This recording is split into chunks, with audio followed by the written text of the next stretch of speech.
ओम शांति।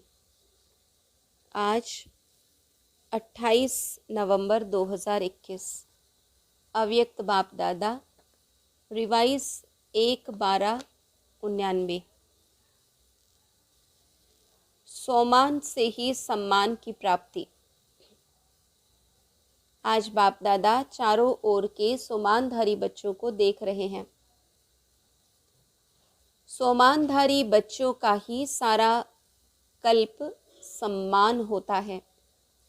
एक जन्म सोमानधारी, सारा कल्प सम्मानधारी। अपने राज्य में भी राज्य अधिकारी बनने के कारण प्रजा द्वारा सम्मान प्राप्त होता है और आधा कल्प भक्तों द्वारा सम्मान प्राप्त करते हो।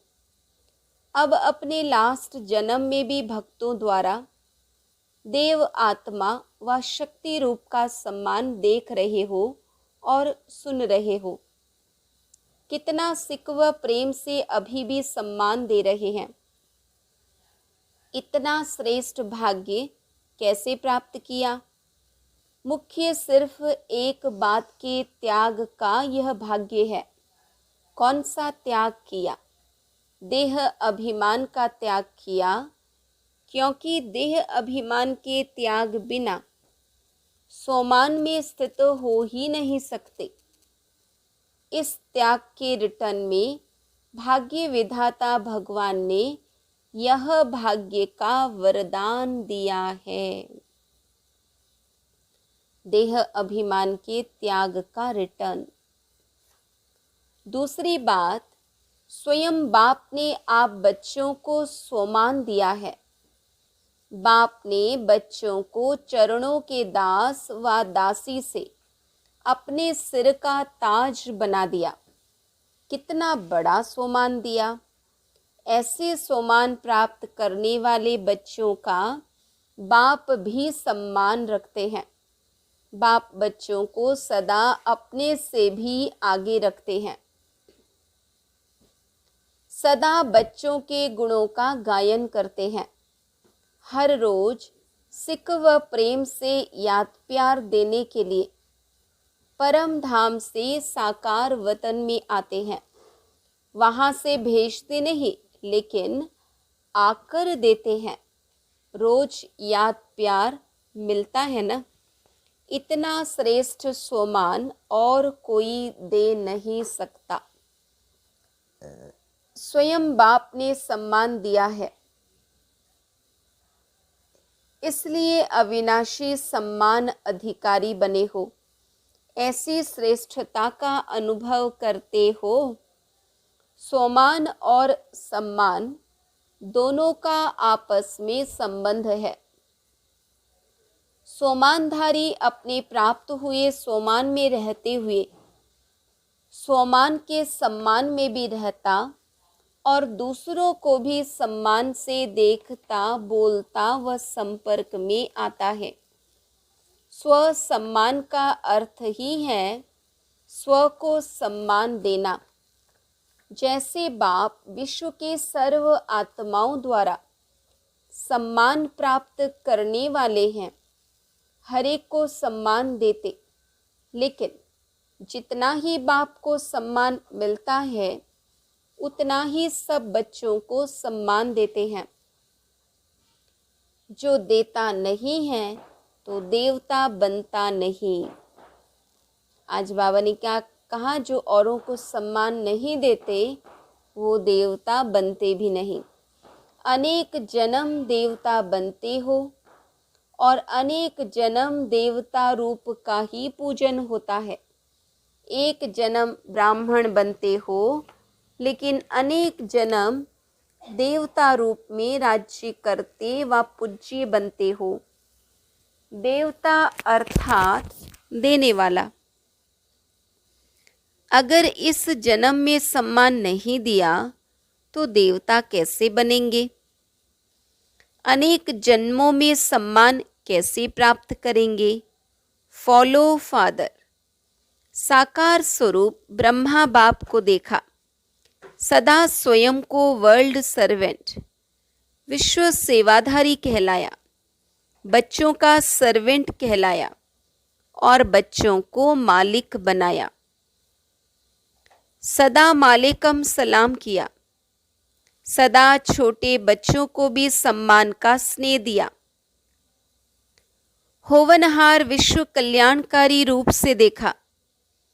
कुमारियों व कुमारों को, युवा स्थिति वालों को, सदा विश्व के नामी ग्रामी महान आत्माओं को चैलेंज करने वाले, असंभव को संभव करने वाले, महात्माओं के सिर झुकाने वाले ऐसे पवित्र आत्माओं के सम्मान से देखा।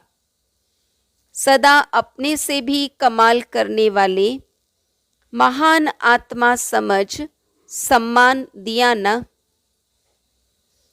ऐसे ही बुजुर्ग आत्माओं को सदा अनुभवी आत्मा, हम जीन्स आत्मा के सम्मान से देखा। बांधेले बांधलियों को निरंतर याद में नंबर 1 के सम्मान से देखा। इसलिए नंबर 1 अविनाशी सम्मान के अधिकारी बने। राज्य सम्मान में भी नंबर 1।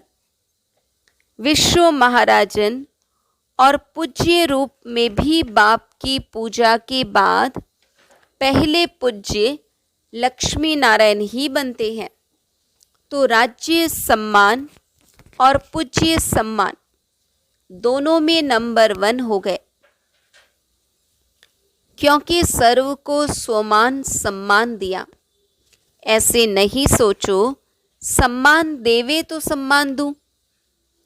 सम्मान देने वाले निंदक को भी अपना मित्र समझते, सिर्फ सम्मान देने वाले को अपना नहीं समझते, लेकिन गाली देने वालों को भी अपना समझते, क्योंकि सारी दुनिया ही अपना परिवार है। सर्व आत्माओं का तना आप ब्राह्मण हो। यह सारी शाखाएं अर्थात भिन्न भिन्न धर्म की आत्माएं भी मूल तना से निकली है।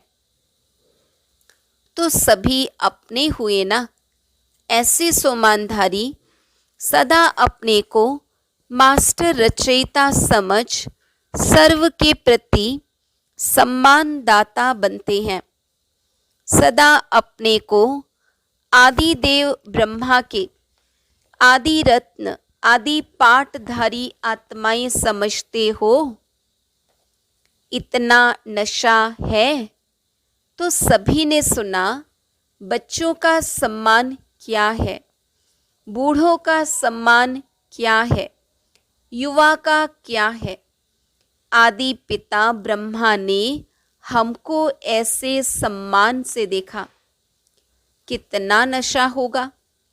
तो सदा यह स्मृति रखो कि आदि आत्मा ने जिस श्रेष्ठ दृष्टि से देखा, ऐसे ही श्रेष्ठ स्थिति की सृष्टि में रहेंगे। ऐसे अपने से वायदा करो। वायदे तो करते रहते हो ना। बोल से भी वायदा करते हो, मन से भी करते हो और लिखकर भी करते हो, और फिर भूल भी जाते हो। इसलिए वायदे का फायदा नहीं उठा पाते। याद रखो तो फायदा भी उठाओ। अभी अपने को चेक करो, कितने बार वायदा किया और निभाया कितने बार है। निभाना आता है व सिर्फ वायदा करना आता है। वह बदलते रहते हो, कभी वायदा करने वाले, कभी निभाने वाले। टीचर्स क्या समझती है, निभाने वालों की लिस्ट में हो ना। टीचर्स को बाप दादा सदा साथी शिक्षक कहते हैं। तो साथी की विशेषता क्या होती है? साथी समान होता है। बाप कभी बदलता है क्या? टीचर्स भी वायदा और फायदा दोनों का बैलेंस रखने वाली है। वायदे बहुत और फायदा कम हो, यह बैलेंस नहीं होता। जो दोनों का बैलेंस रखते हैं उसको वरदाता बाप द्वारा यह वरदान व ब्लेसिंग मिलती है। वह सदा दृढ़ संकल्प से कर्म में सफलता मूर्त बनते हैं। साथी शिक्षक का यही विशेष कर्म है, संकल्प और कर्म समान हो। संकल्प श्रेष्ठ और कर्म साधारण हो जाए, इसको समानता नहीं कहेंगे। तो सदा टीचर्स अपने को साथी शिक्षक अर्थात शिक्षक बाप समान समझ इस स्मृति में समर्थ बन चलो। बाप दादा को टीचर्स की हिम्मत पर खुशी रहती है। हिम्मत रख सेवा के निमित्त तो बन गए हैं ना, लेकिन अभी सदा यह स्लोगन याद रखो, हिम्मते टीचर समान शिक्षक बाप, यह कभी नहीं भूलना। तो स्वतः ही समान बनने वाला लक्ष्य बाप दादा आपके सामने रहेगा, अर्थात साथ रहेगा। अच्छा, चारों ओर के सोमानधारी सम्मानधारी बच्चों को बाप दादा नैनों के सम्मुख देखते हुए सम्मान की दृष्टि से याद प्यार दे रहे हैं। सदा राज सम्मान और पूज्य सम्मान के समान साथी बच्चों को याद प्यार और नमस्ते। हम रूहानी बच्चों की रूहानी बाप दादा को याद प्यार, गुड मॉर्निंग और नमस्ते। बिहार ग्रुप, सभी अपने को स्वराज्य अधिकारी समझते हो। स्व का राज्य मिला है या मिलने वाला है? स्वराज्य अर्थात जब चाहो जैसे चाहो वैसे कर्मेंद्रियों द्वारा कर्म करा सको। कर्मेंद्रिय जीत अर्थात स्वराज्य अधिकारी। ऐसे अधिकारी बने हो या कभी कभी कर्मेंद्रियां आपको चलाती हैं? कभी मन आपको चलाता है या आप मन को चलाते हो? कभी मन व्यर्थ संकल्प करता है या नहीं करता है? अगर कभी कभी करता है तो उस प्रमाण उस समय स्वराज्य अधिकारी कहेंगे। राज्य बहुत बड़ी सत्ता है। राज्य सत्ता चाहे जो कर सकती है, जैसे चलाने चाहे वैसे चला सकती है। यह मन बुद्धि संस्कार आत्मा की शक्तियां हैं। आत्मा इन तीनों की मालिक है। यदि कभी संस्कार अपनी तरफ खींच ले तो मालिक कहेंगे। तो स्वराज्य सत्ता अर्थात कर्मेंद्रिय जीत। जो कर्मेंद्रिय जीत है वही विश्व की राज्य सत्ता प्राप्त कर सकता है। स्वराज्य अधिकारी विश्व राज्य अधिकारी बनता है। तो आप ब्राह्मण आत्माओं का ही स्लोगन है कि स्वराज्य ब्राह्मण जीवन का जन्म सिद्ध अधिकार है। स्वराज्य अधिकारी की स्थिति सदा मास्टर सर्वशक्तिमान है, कोई भी शक्ति की कमी नहीं। स्वराज्य अधिकारी सदा धर्म अर्थात धारणा मूर्त भी होगा और राज्य अर्थात शक्तिशाली भी होगा। अभी राज्य में हलचल क्यों है? क्योंकि धर्म सत्ता अलग हो गई है और राज्य सत्ता अलग हो गई है। तो लंगड़ा हो गया ना, एक सत्ता हुई ना, इसलिए हलचल है। ऐसे आप में भी अगर धर्म और राज्य दोनों सत्ता नहीं है तो विघ्न आएंगे, हलचल में लाएंगे, युद्ध करनी पड़ेगी। और दोनों ही सत्ता है तो सदा ही बेपरवाह बादशाह रहेंगे। कोई विघ्न आ नहीं सकता। तो ऐसे बेपरवाह बादशाह बने हो या थोड़ी थोड़ी शरीर की, संबंध की परवाह रहती है? पांडवों को कमाने की परवाह रहती है, परिवार को चलाने की परवाह रहती है, या बेपरवाह रहते हैं? चलाने वाला चला रहा है, कराने वाला करा रहा है। ऐसे निमित्त बनकर करने वाले बेपरवाह बादशाह होते हैं। मैं कर रहा हूँ यह भान आया तो बेपरवाह नहीं रह सकेंगे, लेकिन बाप द्वारा निमित्त बना हुआ हूँ यह स्मृति रहे तो बेफिक्र व निश्चिंत जीवन अनुभव करेंगे। कोई चिंता नहीं, कल क्या होगा उसकी भी चिंता नहीं।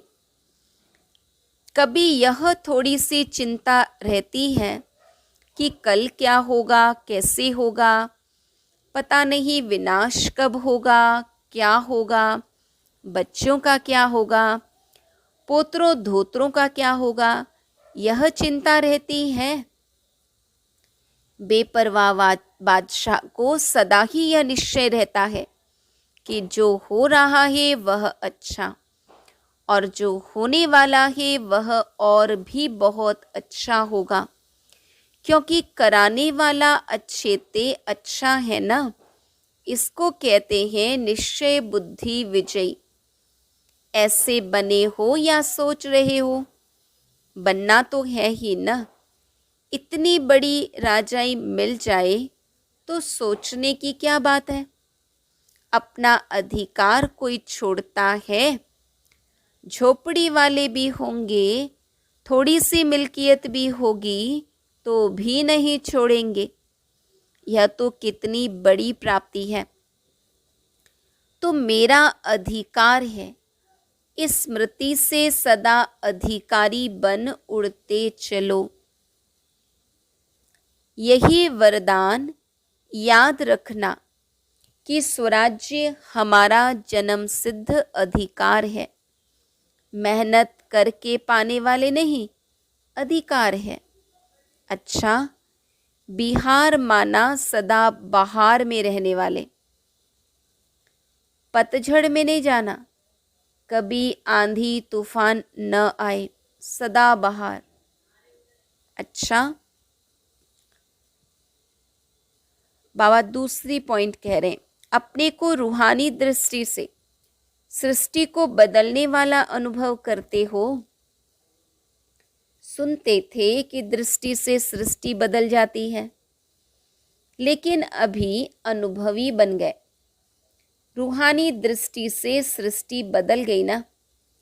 अभी आपके लिए बाप संसार है तो सृष्टि बदल गई।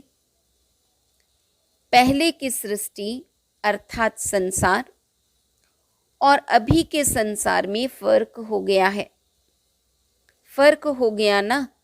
पहले संसार में बुद्धि भटकती थी और अभी बाप ही संसार हो गया, तो बुद्धि का भटकना बंद हो गया, एकाग्र हो गई। क्योंकि पहले के जीवन में कभी देह के संबंध में, कभी देह के पदार्थ में, अनेकों में बुद्धि जाती थी। अभी यह सब बदल गया। अभी देह याद रहती या देही? अगर देह में कभी बुद्धि जाती है तो रॉन्ग समझते हो ना, फिर बदल लेते हो। देह के बजाय अपने को देही समझने का अभ्यास करते हो। देही माना आत्मा। तो बाबा कहते देह को भूल अपने को देही आत्मा समझने का अभ्यास करते हो। तो संसार बदल गया ना, स्वयं भी बदल गए। बाप ही संसार है या अभी संसार में कुछ रहा हुआ है? विनाशी धन या विनाशी संबंध के तरफ बुद्धि तो नहीं जाती। अभी मेरा रहा ही नहीं, मेरे पास बहुत धन है, यह संकल्प या स्वप्न में भी नहीं होगा। इसलिए सब बाप के हवाले कर दिया। मेरे को तेरा बना लिया ना, या मेरा मेरा ही है और बाप का भी मेरा है, ऐसे तो नहीं समझते। यह विनाशी तन धन पुराना मन मेरा नहीं, बाप को दे दिया। पहला पहला परिवर्तन होने का संकल्प ही यह किया कि सब कुछ तेरा, और तेरा कहने से ही फायदा है। इसमें बाप का फायदा नहीं है, आपका फायदा है, क्योंकि मेरा कहने से फंसते हो, तेरा कहने से न्यारे हो जाते हो, मेरा कहने से बोझ वाले बन जाते हो, और तेरा कहने से डबल लाइट ट्रस्टी बन जाते हो। तो क्या अच्छा है? हल्का बनना अच्छा है या भारी बनना अच्छा है? आजकल के ज़माने में शरीर से भी कोई भारी होता है तो अच्छा नहीं लगता। सभी अपने को हल्का करने का प्रयत्न करते हैं, क्योंकि भारी होना माना नुकसान है और हल्का होने से फायदा है। ऐसे ही मेरा मेरा कहने से बुद्धि पर बोझ पड़ जाता है। तेरा तेरा कहने से बुद्धि हल्की बन जाती है। जब तक हल्के नहीं बने तब तक ऊंची स्थिति तक पहुंच नहीं सकते। उड़ती कला ही आनंद की अनुभूति कराने वाली है। हल्का रहने में ही मज़ा है। अच्छा, जब बाप मिला तो माया उसके आगे क्या है? माया है रुलाने वाली और बाप है वर्षा देने वाला, प्राप्ति कराने वाला। सारे कल्प में ऐसी प्राप्ति कराने वाला बाप मिल नहीं सकता, स्वर्ग में भी नहीं मिलेगा। तो एक सेकंड भी भूलना नहीं चाहिए। हद की प्राप्ति कराने वाला भी नहीं भूलता है, तो बेहद की प्राप्ति कराने वाला भूल कैसे सकता? तो सदा यही याद रखना कि ट्रस्टी है, कभी भी अपने ऊपर बोझ नहीं रखना। इससे सदा हंसते गाते उड़ते रहेंगे। जीवन में और क्या चाहिए? हंसना, गाना और उड़ना। जब प्राप्ति होगी तब तो हंसेंगे ना, नहीं तो रोएंगे। तो यह वरदान स्मृति में रखना कि हम हंसने, गाने और उड़ने वाले हैं। सदा ही बाप के संसार में रहने वाले हैं, और कुछ है ही नहीं जहां बुद्धि जाए। स्वप्न में भी रोना नहीं, माया रुलाए तो भी नहीं रोना। मन का भी रोना होता है, सिर्फ आंखों का रोना ही नहीं होता। तो माया रुलाती है, बाप हंसाते हैं। सदा बिहार माना खुश रहने वाले, खुश बहार, और बंगाल माना सदा मीठा रहने वाले। बंगाल में मिठाइयाँ अच्छी होती है ना, बहुत वैरायटी होती है। तो जहाँ मधुरता है वहाँ ही पवित्रता है। बिना पवित्रता के मधुरता आ नहीं सकती। तो सदा मधुर रहने वाले और सदा खुश बहार रहने वाले। अच्छा, टीचर्स भी खुश बहार को देख करके सदा बहार में ही रहती है ना। अच्छा, वरदान संग दोष से दूर रहे, सदा बाप की समीपता का भाग्य प्राप्त करने वाले, पास विथ ऑनर भव। यदि बाप के समीप रहना पसंद है तो कभी कोई भी संग दोष से दूर रहना। कई प्रकार के आकर्षण पेपर के रूप में आएंगे, लेकिन आकर्षित नहीं होना। संग दोष कई प्रकार का होता है। व्यर्थ संकल्पों व माया की आकर्षण के संकल्प का संग, संबंधियों का संग, वाणी का संग, अन्न दोष का संग, कर्म का संग, इन सब संग दोषों से अपने को बचाने वाले ही पास विथ ऑनर बनते हैं। संग दोष से दूर रहे, सदा बाप की समीपता का भाग्य प्राप्त करने वाले पास विथ ऑनर भव। बाबा ने कहा व्यर्थ संकल्प, संबंध, वाणी, अन्न दोष, व्यर्थ कर्म के संग से हमें अपने आप को बचाकर रखना है। स्लोगन, आप फरिश्ता बनो तो परिस्थितियों में बाप स्वयं आपकी छत्र छाया बन जाएंगे। बाबा ने कहा अगर हम श्रीमद् प्रमाण फरिश्ता बनते हैं तो कोई परिस्थिति आए, बाबा हमारी छत्र छाया बन जाएंगे, उसका शेक हम पर आने नहीं देंगे। अच्छा, ओम शांति।